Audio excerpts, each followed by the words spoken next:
Ya, chapter 12. Kita akan belajar bagaimana caranya memilih sampel. Jadi memilih sampel ini agak tricky ya, agak tricky artinya seringkali saya mendapati mahasiswa ngambil sampel ternyata salah rumus ya, salah cara dan sebagainya. Sehingga pada saat ngambil seringkali kurang. Nah, ini jangan sampai terjadi.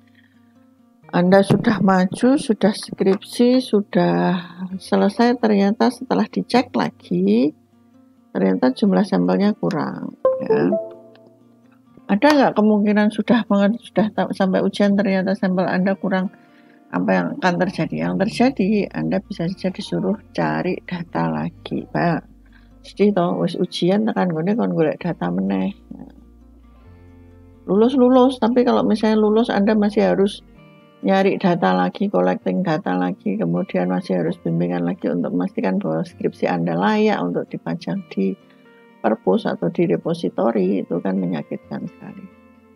Oke, slide saya kelihatan, e-booknya kelihatan ya? Halo? Kelihatan, Bu. Kelihatan, Bu. Oke. Nah, ini kita akan belajar bagaimana caranya memilih sampel. Jadi ada perbedaan antara cara memilih sampel dalam penelitian kuantitatif maupun kualitatif ya. Nanti kita pelajari apa sih perbedaannya, kemudian kita pelajari berbagai istilah-istilah sampling. Ini nanti muncul di bab 3 Anda ya. Misalnya, populasinya apa, sampelnya apa, unit sampelnya siapa, dan seterusnya. Kemudian dasar teoritis untuk sampling, faktor-faktor yang mempengaruhi pengambilan sampel, kemudian berbagai jenis sampling, ya, dan bagaimana menghitung sample size dan konsep titik jenuh. Ada titik jenuh ya, ada titik jenuh. Kalau Anda jenuh healing ya, kalau di sini mau jenuh, kan Anda tidak mungkin healing ya. Oke. Sekarang kita masuk ke perbedaan antara sampling di penelitian kuantitatif dan kualitatif. Jadi ada dua hal yang mendasar yang membedakan antara sampling kualitatif dengan sampling kuantitatif. Ya. Oke. Nah, kalau yang di kuantitatif, ya, Anda milih sampel itu sedemikian rupa sehingga tidak bias dan bisa mencerminkan populasinya. Ya.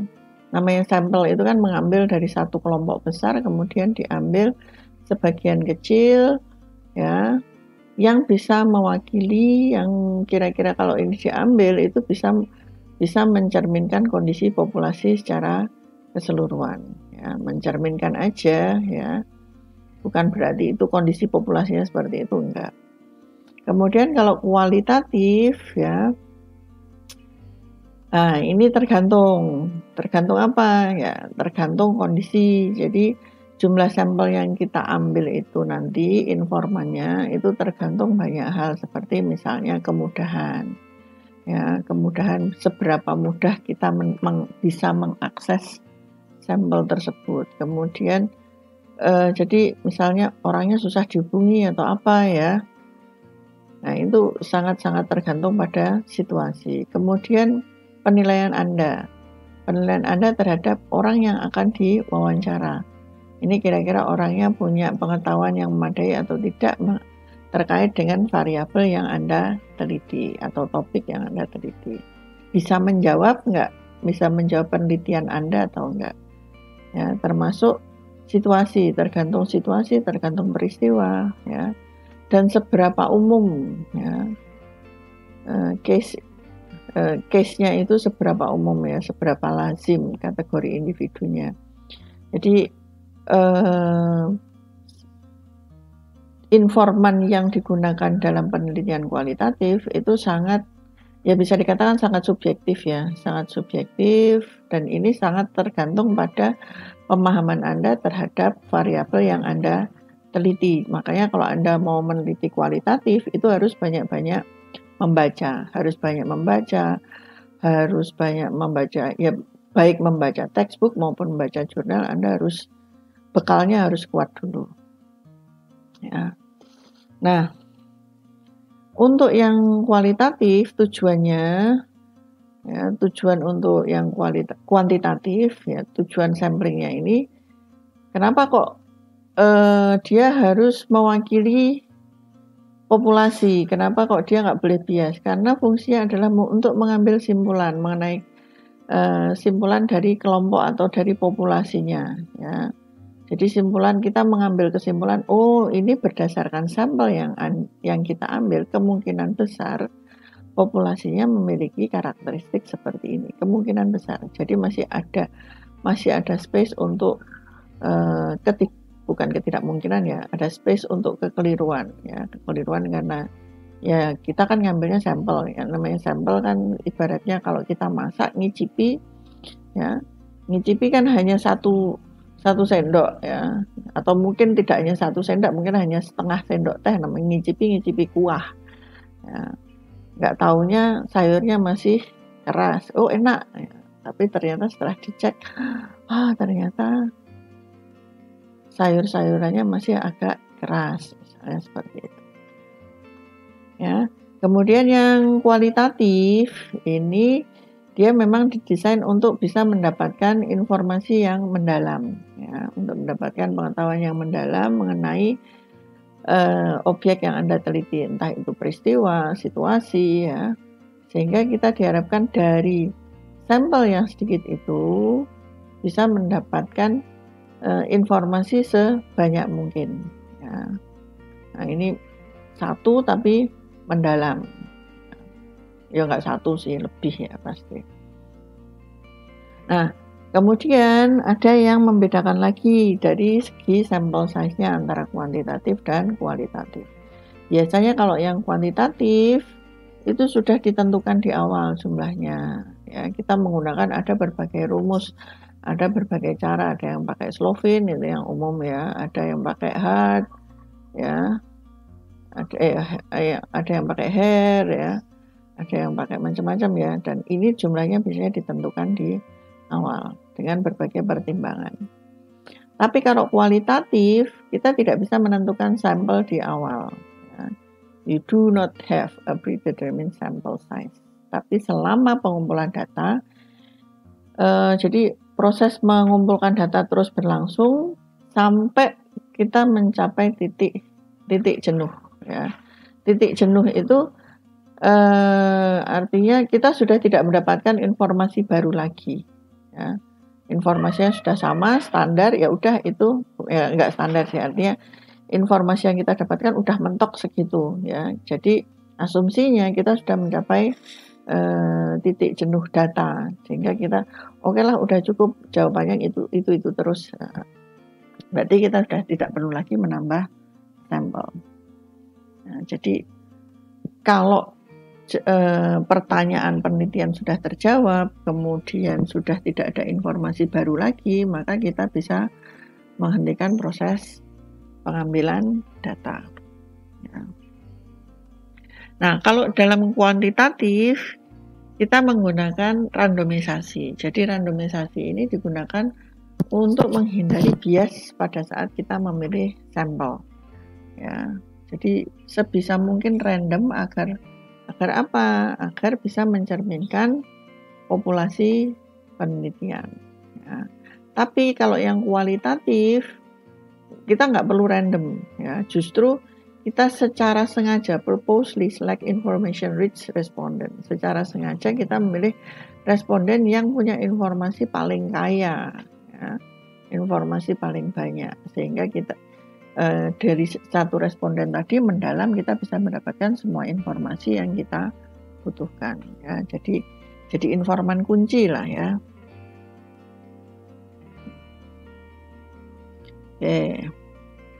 Nah, kalau metode atau strategi samplingnya, ya, kita bisa menggunakan, kalau yang kuantitatif bisa menggunakan non probability, ya, bisa menggunakan berbagai jenis metode sampling, itu yang kuantitatif, ya, mau simple random sampling, mau probability, non-probability sampling, semuanya bisa. Tapi kalau yang kualitatif hanya non-probability sampling. Karena apa? Karena harus milih, ya. Jadi tidak berdasarkan kebetulan, tidak berdasarkan probabilitas, tapi betul-betul pilihan, ya. Nah, ini kalau digambarkan sampel itu seperti ini. Jadi ada populasi, ya, ini yang kita sebut dengan sampling unit.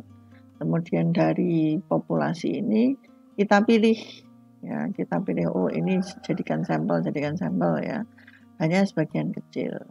Nah, dari sampel ini kita mengumpulkan informasi dari orang-orang ini untuk mendapatkan jawaban atas pertanyaan penelitian Anda. Kemudian dari temuan sampel kita membuat estimasi perkiraan, ya, perkiraan kelaziman, ya, kelaziman di dalam populasi ini. Jadi umumnya gimana sih, ya, dari sampel ini. Tapi kelaziman ini tentunya diambil berdasarkan sampel, ya.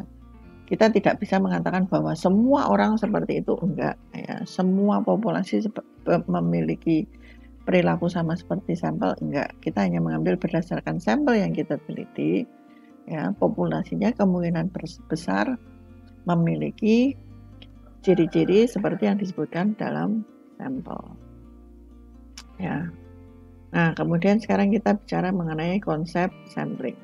Oke, di sini ada contohnya. Let us take a very simple example to explain the concept of sampling. Kita akan ngambil contoh dari konsep sampling. Anggaplah misalnya Anda ingin memperkirakan usia rata-rata mahasiswa di kelas kita. Ya, ada dua cara untuk mengumpulkan ini. Yang pertama, kita menghubungi semua mahasiswa di kelas, ya. Atau ini kalau kelas kita bisa menyebut satu angkatan lah, ya. Semua mahasiswa satu angkatan kita, kemudian ditanyai satu-satu umurnya berapa, kemudian dijumlahkan, kemudian dibagi berdasarkan jumlah mahasiswanya, ya, sehingga kita mendapatkan rata-rata.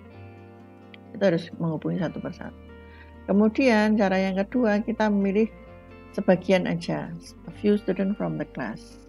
Tanyakan umurnya, ditambahkan semuanya, dijumlahkan semuanya, setelah itu dibagi dengan jumlah sebagian kecil mahasiswa yang tadi sudah kita tanyai. Nah, dari sini kita bisa membuat rata-rata, ya, kita bisa mengestimasikan, memperkirakan rata-rata usia angkatan tersebut. Ya. Misalnya lagi, kita ingin mencari tahu rata-rata pendapatan keluarga di sebuah kota. Nah, kalau tadi seangkatan ini gampang, ya, masih mudah. Tapi begitu kita bilang satu kota, rasa satu kota wes lah, sak desa apa sak kecamatan, ya. Nah, Anda bayangkan effort dan sumber daya yang dibutuhkan untuk mendatangi orang per orang di kota, kemudian tanyain pendapatannya berapa, ya. Nah, daripada seperti itu kan kita ambil satu kelompok kecil, kemudian setelah itu ditanya, kemudian kita estimasi, ya, dari sini kita bisa mendapatkan, ya, mendapatkan hasilnya, mendapatkan prediksi, ya, prediksi berapa banyak kira-kira, ya, income-nya. Oke, nah ini sampling tadi, ya. Nah, dari sini kita bisa menyimpulkan bahwa sampling adalah proses memilih a few, ya, atau sampel, memilih sebagian atau sampel dari kelompok yang lebih besar, ya, sedikit lah. Memilih sedikit sampel dari kelompok yang lebih besar, dalam hal ini adalah populasi, ya, sebagai dasar untuk mengestimasi atau memprediksi kelaziman dari suatu informasi, suatu situasi, suatu keadaan yang terkait dengan kelompok yang lebih besar tadi. Jadi kondisi dari populasi ini bisa diprediksi berdasarkan kelompok kecil. Ini tadi yang digambar di atas ini, ya, konsep sampling. Nah, proses untuk mengambil sampel dari total populasi ini ada kelebihan dan kekurangannya. Kelebihannya apa? Kelebihannya hemat waktu, hemat biaya, dan hemat tenaga. Ya. Save time, financial, dan human resource. Kekurangannya apa? Kekurangannya kita tidak bisa mendapatkan informasi mengenai karakteristik populasi keseluruhan. Ya. Tapi kita hanya bisa mengestimasi, memprediksi. Karena apa? Masih ada kemungkinan adanya error. Ya. Error karena itu tadi kan nggak semuanya, sehingga namanya error, kekeliruan atau meleset-meleset dikit itu pasti ada. Nah, sehingga mau tidak mau antara keuntungan dan kelebihannya ini saling bisa dikatakan saling silang lah ya, saling silang. Kalau kita pengen akurat, nggak kemungkinan errornya kecil, ya ambil semakin banyak sampel. Kalau perlu populasi dipilih semua, tapi biayanya juga besar. Sumber daya manusia yang dibutuhkan juga banyak, waktu yang dibutuhkan juga lebih lama. Ya. Nah ini sampling terminologi, silakan nanti dihafalkan ya. Ya nggak dihafalkan lah, dipahami. Jadi apa itu populasi? Populasi ini berarti semua orang, semua unit yang Anda gunakan dalam penelitian Anda ini disebut dengan populasi. Ini biasanya lambangnya adalah N besar. Kalau sampel itu N kecil. Ya. N besar untuk populasi, N kecil untuk sampel. Ya. Kemudian jumlahnya kita sebut dengan sample size. Kemudian caranya kita sebut dengan sampling design atau sampling strategi. Jadi nanti di bab 3 Anda harus muncul populasinya siapa, sampelnya siapa. Ya, kemudian berapa banyak sampel yang akan Anda pilih. Kemudian metode samplingnya bagaimana. Kemudian sampling unitnya apa. Ya. Kemudian sampling frame. Nah, ini nanti ada kalau misalnya terutama yang data sekunder ya, sampling frame ini harus muncul. Kemudian ada sampling statistik. Jadi sampel statistik ini temuan Anda nanti ini di bab 4 ya. Dasar mengestimasi kelasiman karakteristik dari sebuah populasi. Jadi umumnya populasi itu seperti apa. Ya, meskipun mungkin nggak umum banget, mesti tetap ada meleset. Ya. Gitu. Itu ya. Jangan ngantuk dulu ya, boleh sambil ngemil-ngemil, boleh sambil apa ya. Yang penting jangan tidur. Nah ini kemudian ada rata populasi ya, atau parameter populasi. Oke, berikutnya ini yang penting nih, prinsip-prinsip sampling. Oke. Nah, kita main hitung-hitungan sederhana di sini ya. Teori sampling ini ada 3 prinsip. Ada 3 prinsip di sini ya. Ingat-ingat. Katakan kita punya contoh yang super sederhana ya.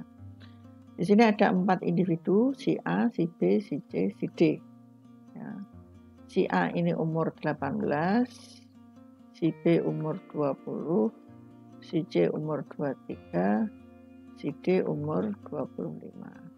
Nah, kemudian kita jumlah ketemu angkanya 86. Ya. Dibagi 4 ketemu angkanya 21,5. Ini usianya. Ya.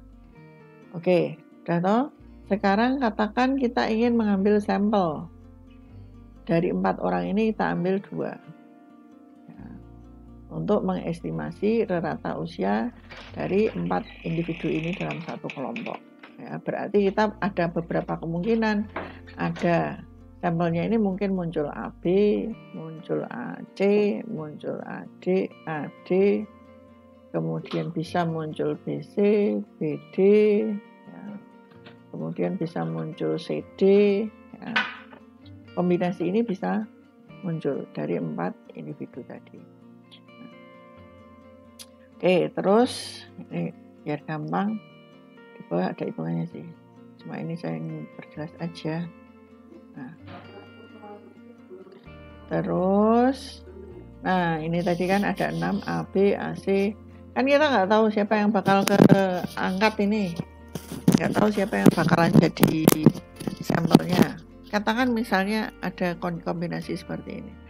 Nah ini padahal rata-ratanya tadi berapa? 21,5 loh. 21,5. Berarti kan ada yang meleset, ada yang 19, ada yang rata-ratanya ternyata A sama B ini rata-ratanya 19. A sama C ini rata-ratanya ternyata 20,5. A sama D ini rata-ratanya 21,5. B sama C rata-ratanya 21,5. B sama D rata-ratanya 22,5. C sama D rata-ratanya malah 24. Berarti ada selisih ya. Ada selisih. Yang enggak ada selisih cuman kombinasi 3 sama 4 ya. Sampel 3 sama sampel 4. Nah, selisih ini kita sebut dengan sampling error. Nah, selisihnya ini kita sebut dengan sampling error. Ya, di sini selisihnya mulai dari min 2,5 sampai plus 2,5. Dari sini kita bisa mendapatkan satu prinsip penting dalam sampling ya. Prinsipnya apa? In a majority cases of sampling, there will be a difference between the sample statistic and the true population mean. Jadi akan selalu ada ya selisih atau perbedaan antara statistik sampel, ya, hitungan sampel dengan hitungan populasi yang sebenarnya, yang disebabkan oleh ya metode pemilihan unit sampel. Ya, jadi akan selalu ada selisih, itu pasti ada. Ya, kalau kita meleset-melesetnya ambil sampel yang CD ternyata berarti ada selisih, atau ambil AB berarti ada selisih yang cukup besar ya, antara min 2,5 atau plus 2,5. Itu prinsip yang pertama. Selalu akan ada selisih. Nggak mungkin namanya hanya mewakili kok. Pasti ada margin of error-nya. Nah, sekarang kalau tadi 2 individu, sekarang kita ambil 3 individu dari 4 sampel. Dari 4 populasi. Populasinya 4. Kita ambil, kalau tadi ngambil 2, sekarang kita ngambil 3. Ya. Berarti ada A, kombinasi A, B, C, A, B, D, A, C, D, dan B, C, D. Sekarang kita ketemu angkanya seperti ini, 20,33, 21, 22,67.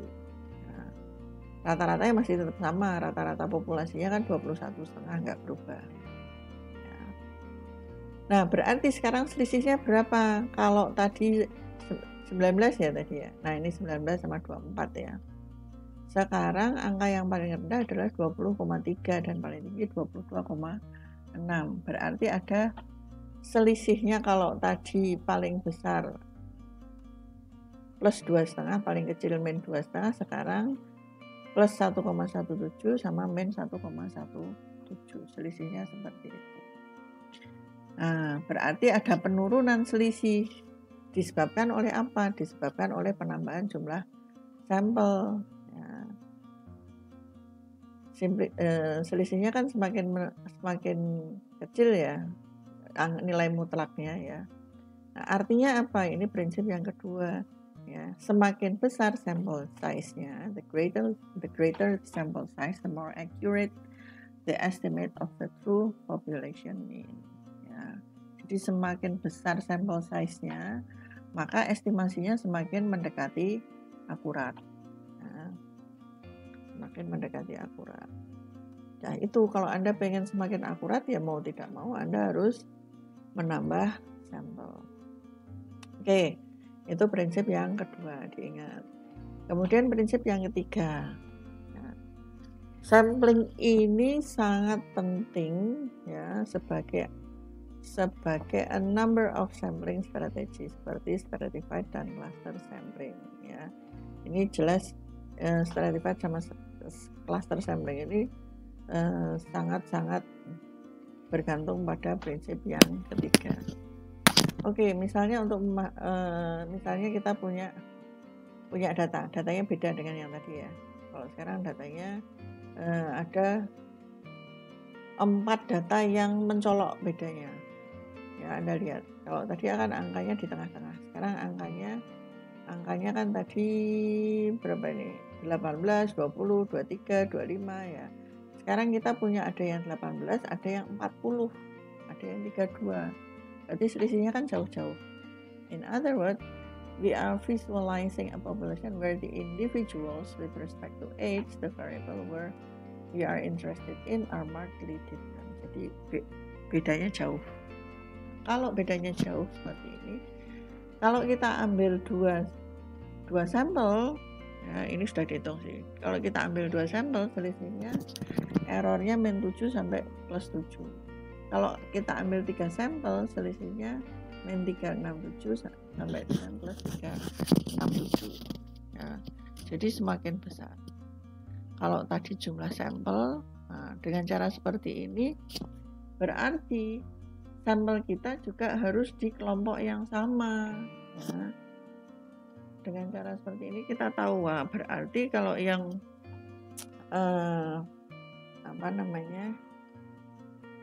kalau kelompok kita beda, mau tidak mau selisihnya pasti juga jauh ya. In other words, the sampling population is more heterogeneous atau varied or diverse in regard to age. Jadi prinsip yang ketiga apa? Semakin besar selisih variabel yang kita teliti dalam sebuah populasi di sebuah given sample size, di sebuah sampel yang kita miliki, maka semakin besar selisih antara sampel statistik dengan rata populasi yang sesungguhnya. Jadi kalau misalnya Anda meneliti nih mahasiswa akuntansi kelas pagi, kelas sore, kelas karyawan ya, diteliti. Yang namanya kalau kita meneliti hanya kelas pagi saja, cetok kisaran umurnya pasti segitu. Tapi begitu kita memasukkan kelas sore, kelas weekend, itu pasti ada mahasiswa yang umurnya sudah jauh di atas Anda. Kalau jauh di atas Anda, bagaimana terus caranya? Ya kita pilih, kita seleksi. Maka di sini cara yang ketiga ini penting kalau kita mau melakukan stratified sama cluster. Jadi harus, kalau misalnya mau meneliti kelas pagi, ya kelas pagi aja ya. Ini dari segi usia ya. Kalau mau meneliti kelas sore atau kelas weekend, ya berarti diambil yang usianya sekian, nggak usah diolah ya. Yang seumuran aja yang diolah, misalnya seperti itu. Kalau kita berdasarkan usia ya, bisa dengan cara seperti itu. Jadi sama halnya misalnya saya kalau mau meneliti pendapatan, terkait dengan pendapatan, ya jangan dicampur yang pendapatannya seperti Rafathar, jangan dicampur dengan yang pendapatannya seperti kita. Yang Rafathar harus dikumpulin sultan sama sultan ya, yang rakyat jelata ya sama rakyat jelata gitu caranya. Jangan dijadiin satu karena nanti akan menyebabkan selisih ya dari rata-rata populasi yang sesungguhnya. Misalnya saat Kedung Mundu dihitung rata-rata pendapatannya,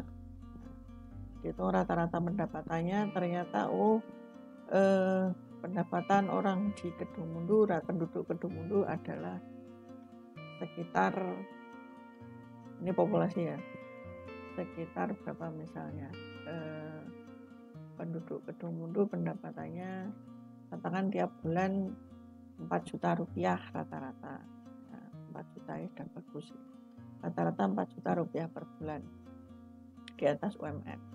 Kemudian tiba-tiba Rafathar pindah ke Kedung Mundu. Nah, tiba-tiba pendapatan penduduk Kedung Mundu itu kalau di rata-rata itu akan menjadi 40 juta per bulan misalnya. Atau tiba-tiba menjadi 400 juta per bulan. Nah ini kan berarti jomplang ya, yang tadinya 4 juta per bulan jadi 40 juta per bulan. Begitu pula sampel, kalau sampelnya tadi, apalagi sampelnya ya, misalnya sampelnya saya ambil, ternyata sampelnya ketemu penduduk, sampel penduduk Kedungmundu yang digunakan dalam penelitian ini, sampelnya rata-ratanya 3 juta per bulan. Nah, katut rafathar dilebokke, dihitung ternyata penduduk Kedungmundu pendapatannya adalah 100 juta sebulan. Nah, ini kan menyebabkan selisih.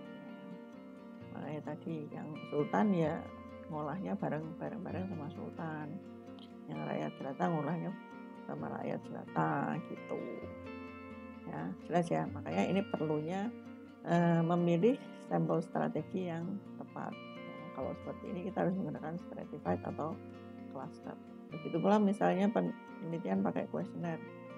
Kantor akuntan publik, kalau Anda mengolahnya dicampur, itu yang namanya pendapatnya antara manajer atau partner akuntan publik, kemudian supervisor atau senior auditor dengan junior auditor, itu pasti pendapatnya beda-beda. Maka penting untuk melakukan, kita mau pakai apa, stratified atau cluster. Namanya kalau kita mau hitung-hitung pendapatan orang di Jawa dengan pendapatan orang di Kalimantan Timur, wah itu selisih jauh ya. Maka harus dibikin cluster ya. Next adalah faktor-faktor yang mempengaruhi pengambilan sampel. Faktor-faktor yang mempengaruhi simpulan yang diambil dari sampel. Yang pertama, simpulan yang diambil dari sampel itu sangat terpengaruh dari jumlah sampelnya. Semakin besar, semakin akurat temuannya ya. Kemudian variasi ya, tadi ya, yang ketiga, kalau semakin besar variasinya, maka sampel yang diambil bisa, nah ini tadi tuas dihitung rafathar katut lebu. Nah, kita mengambil simpulannya, ternyata penduduk Kedungmundu sugih-sugih ya, kaya-kaya, padahal katutan rafathar itu satu tadi ya, variasinya terlalu lebar. Yang bagus ya yang variasinya jangan terlalu lebar. Nah, berikutnya adalah tujuan dalam memilih sampel ya. Ketika kita memilih sampel untuk penelitian kuantitatif, kita biasanya tujuannya untuk apa? Untuk mendapatkan presisi secara maksimum dari estimate Anda. Jadi dari perkiraan Anda itu bisa akurat ya, dengan sampel yang tertentu. Untuk itu kita harus menghindari bias ya dari pemilihan sampel Anda. Nah, bias dalam pemilihan sampel ini bisa terjadi kalau satu, samplingnya dilakukan dengan non-random method ya. Jadi pemilihan sampelnya ini baik secara sadar atau tidak sengaja atau tidak sengaja, itu dipengaruhi oleh human choice dari si peneliti itu sendiri ya. Kemudian yang kedua, kerangka samplingnya ya. Ini juga bisa menyebabkan ya. Yang ketiga, nggak ada sampelnya ya, pilihan sampelnya ini sulit untuk dicari, ini bisa menyebabkan ya. Berikutnya adalah jenis-jenis sampling. Ada, kalau secara garis besar ada 3 jenis sampling, random atau probability sampling dan non-random sampling, dan yang ketiga adalah mixed sampling ya. Mix ini bisa dua-duanya ini digabungkan. Yang simple random sampling seperti apa? Nanti Anda bisa baca keterangannya di bawah ya, saya akan jelaskan secara singkat saja. Jadi kalau yang simple ini kita mengambil betul-betul seperti lotre ya, seperti lotre. Jadi jangan dibayangkan, saya seringkali mendapati mahasiswa itu nulisnya simple random sampling, tapi ternyata setelah tak cek tidak mudeng yang dimaksud simple random sampling. Jadi simple random sampling itu seperti arisan ya. Jadi kalau Anda mau meneliti semua mahasiswa akuntansi angkatan Anda, maka semua nama tadi dikocok, dilebok, dilinting, ditulis dengan kertas, dilintingi siji-siji, ya. Terus baru kuwi dikocok, ya, diambil namanya. Nah, itu disebut dengan simbol random sampling. Artinya apa? Semua orang memiliki kemungkinan yang sama untuk diambil. Ya. Kalau dipilih berarti itu bukan simbol random sampling. Jadi di antara sekian banyak sampling yang ada ya, teknik sampling. Kalau menurut saya, terutama kalau Anda yang pakai data primer, ini yang paling sulit, simbol random sampling. Jadi betul-betul absolutely simple. Ya. Saking sederhananya, pelaksanaannya jadi sulit. Kemudian ada stratified random sampling. Ya, ini terstrata. Jadi saya mau meneliti mahasiswa akuntansi, maka saya bikin stratanya. Sing cah semester 1 dhewe, cah semester 2 dhewe, semester 3 dhewe. Kok semester. Tahun pertama sendiri, tahun kedua sendiri, tahun ketiga sendiri. Ini namanya simple random stratified random sampling. Nah, ini bisa dibuat secara proporsional ya.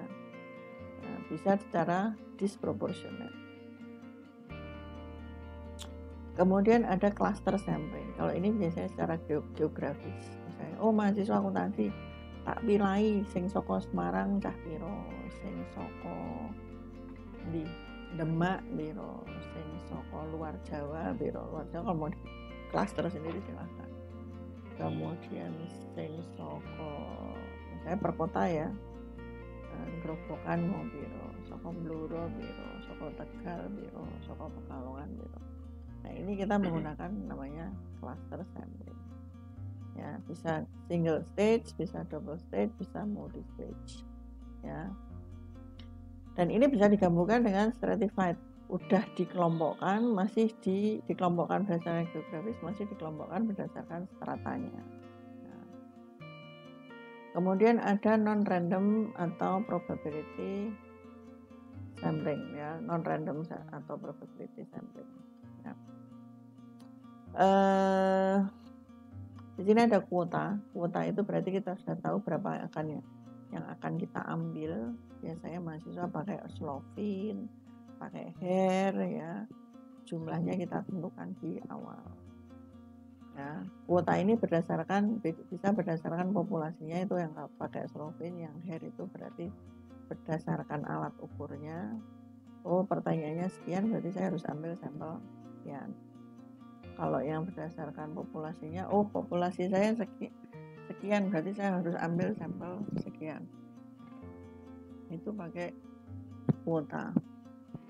Kemudian judgmental itu berarti kita menetapkan kriteria. Misalnya kriterianya adalah mahasiswa yang sudah mengambil mata kuliah apa misalnya, yang sudah mengambil mata kuliah audit, akuntansi lanjutan, kemudian mata kuliah apa lagi silahkan Anda sebutkan.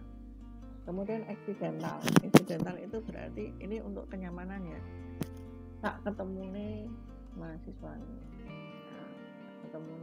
Atau biasanya kalau sekarang sih hampir semua quest data primer accidental ya, karena Anda dikirimi atau mungkin dari pesan berantai via WA, tolong diisikan dong questnya ya, seperti itu.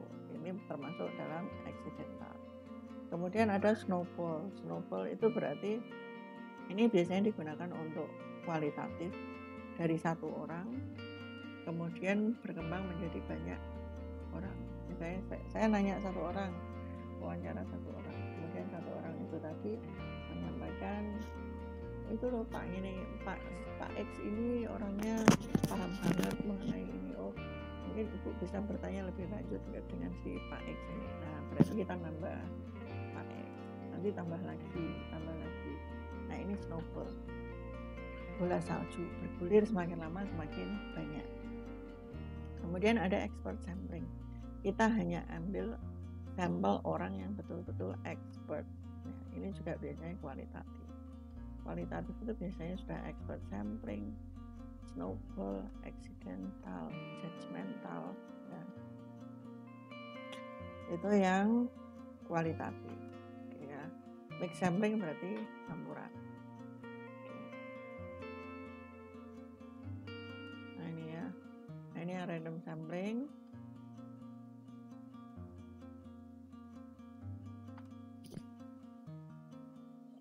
Ini keuntungan dari yang random sampling ya, dia bisa mewakili populasi total keseluruhan ya. Jadi simpulan yang diambil dari sampel seperti ini biasanya ya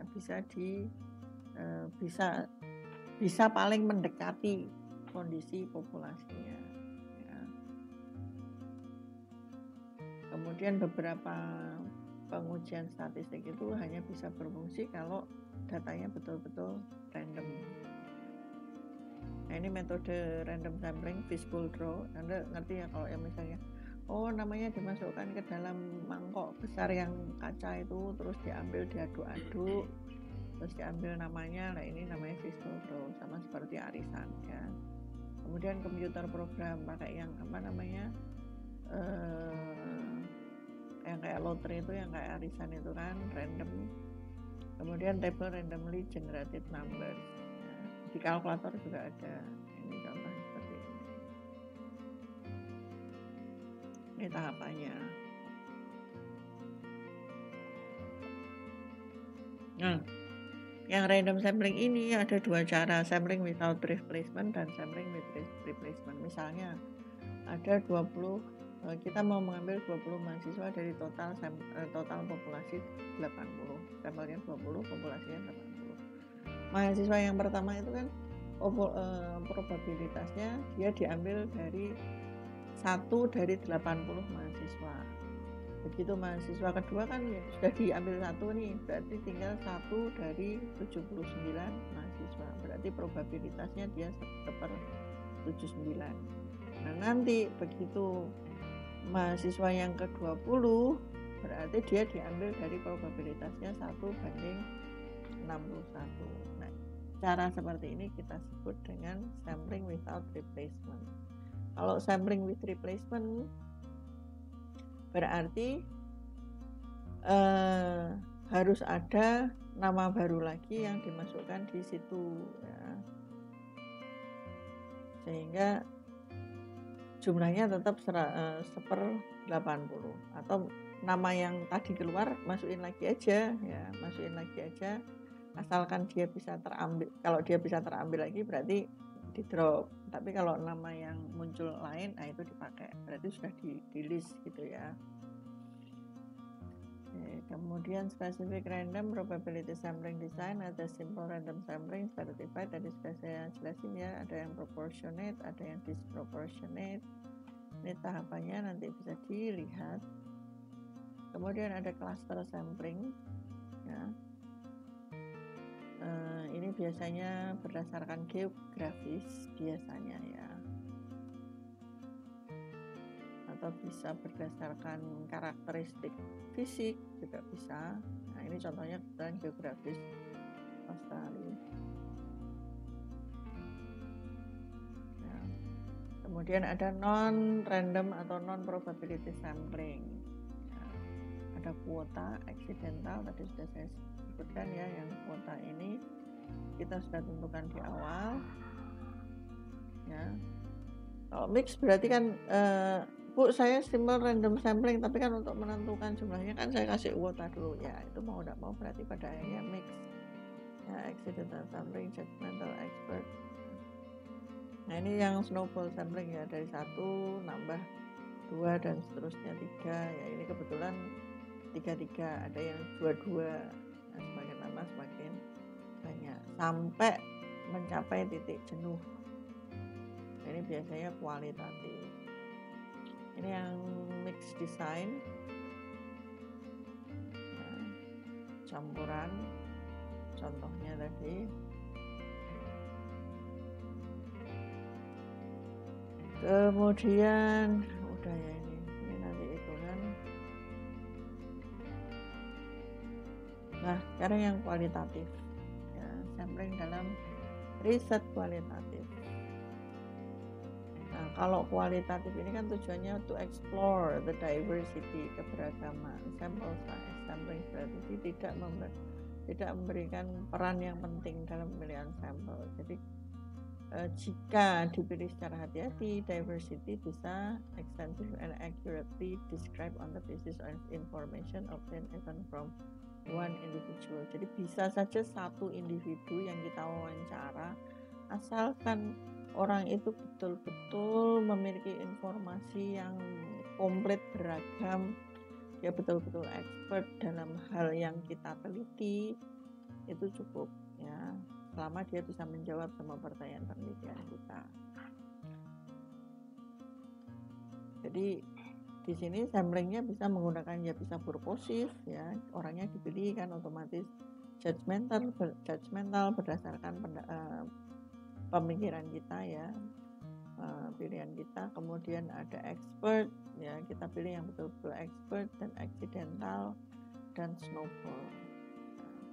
Jadi kalau di quantitative studies Anda mengumpulkan informasi dari jumlah orang yang sudah ditentukan sebelumnya. Tapi kalau kualitatif kita nggak punya, misalnya saya mau ambil sampel sekian, nggak ada ya. Jadi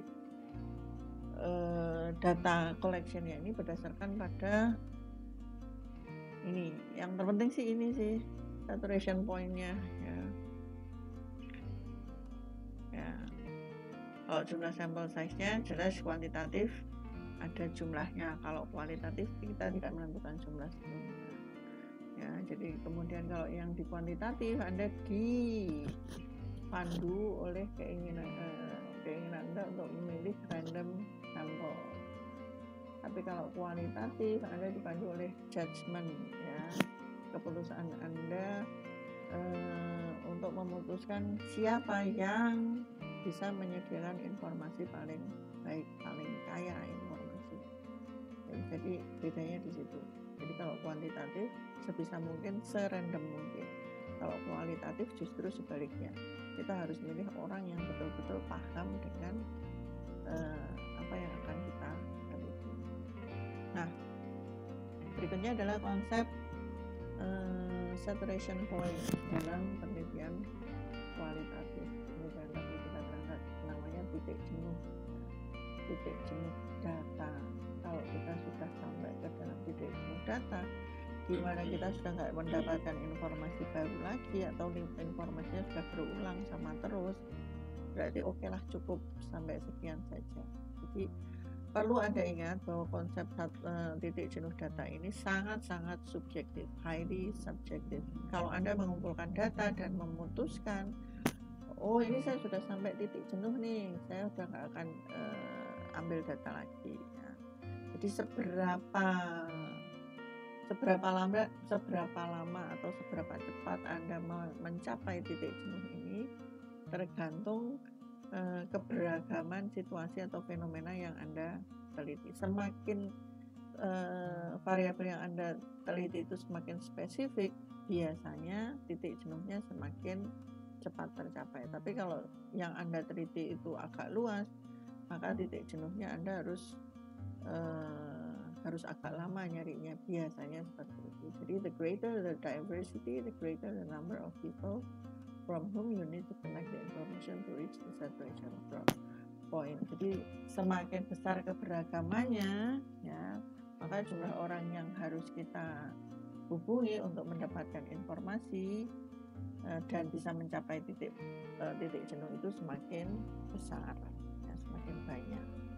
Jadi konsep titik jenuh ini lebih bisa diterapkan dalam situasi di mana Anda mengumpulkan informasi one to one, jadi wawancara ya, one to one basis, di mana informasi ini dikumpulkan ya dalam format kolektif, bisa lewat focus group discussion, jadi orang diwawancara, bisa melalui forum komunikasi atau panel diskusi. Jadi Anda mengumpulkan seberagam dan sebanyak informasi sebisa mungkin.